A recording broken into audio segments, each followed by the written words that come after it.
Praise the Lord. கர்த்தர் நல்லவர், அவருடைய கிருபை என்றும் உள்ளது. டுடே நாங்கள் பார்க்க போகிறோம் ஆண்டவருடைய நாமம் என்ன. யெகோவா என்ற பேருக்கு 3 அர்த்தத்தை நாங்கள் பார்க்க போகிறோம். இன்றைக்கி நிறைய பேருக்கு ஆண்டவருடைய நாமம் என்ன என்று கேட்டால் நிறைய பேருக்கு அதில் அவருடைய பேர் தெரியாது. யெகோவா என்ற பேரை பார்த்தா சில பேர் வெறுப்பாங்க, ஏன்னா அர்த்தம் தெரியாமல். சரி, நாங்கள் பார்க்க போகிறோம். அன்பானவர்களே, யெகோவா என்ற பேர் என்றால் என்ன அர்த்தம்? 3 அர்த்தத்தை பார்க்கணும். இந்த யெகோவா என்றால் எபிரிய பாஷையிலே, மூல பாஷையிலே வருகிற ஒரு சொல். மோசைக்கு தான் இந்த ஆண்டவர் தம்மை யெகோவாவாக வெளிப்படுத்தினார். ஆபிரகாமுக்கு, ஈசாக்குக்கு, யாக்கோபுக்கு சர்வ வல்லமை உள்ள தேவனாக வெளிப்படுத்தின ஆண்டவர் யெகோவா அல்லது யாவே என்ற பேரிலே பழைய பாட்டிலே மோசைக்கு தம்மை வெளிப்படுத்தினார்.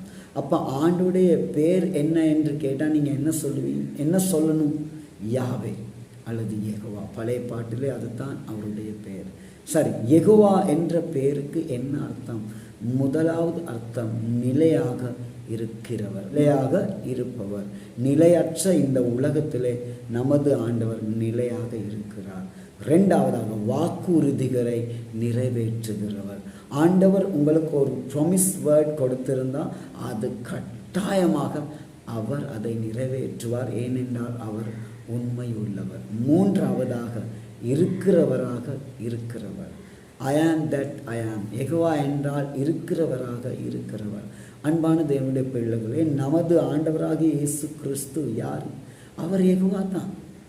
அவர் தான் யோவான் 1:1 இந்த உலகத்தை படைத்த யெகோவா. எனவே நிலையாக இருக்கிற இயேசு கிறிஸ்து நிலையாக இருக்கிறார். அவர் வாக்குறுதிகளை நிறைவேற்றுகிறார். அதுபோல் அவர் இருக்கிறவராகவே இருக்கிறார், நேற்றும் என்றும் என்றும் மாறாத தேவன். எனவே யெகோவா என்றால் பழைய பாட்டிலே ஆண்டவருக்கு சொல்லுகிற பேர், புதிய பாட்டிலே அது இயேசு தான். அன்பான தெய்வ பிள்ளைகளே, எனவே குழப்பம் அடைந்து போகாதீங்க. யெகோவா என்றால் 3 அர்த்தம்: நிலையாக இருப்பவர், வாக்குறுதிகளை நிறைவேற்றுகிறவர், இருக்கிறவராக இருக்கிறவர். அந்த தேவனை நீங்கள் விசுவாசிக்கும் போது அந்த தேவன் உங்களோட வாழ்க்கையிலே பெரிய காரியங்களை அந்த யெகோவா தேவன் செய்வார். God bless you.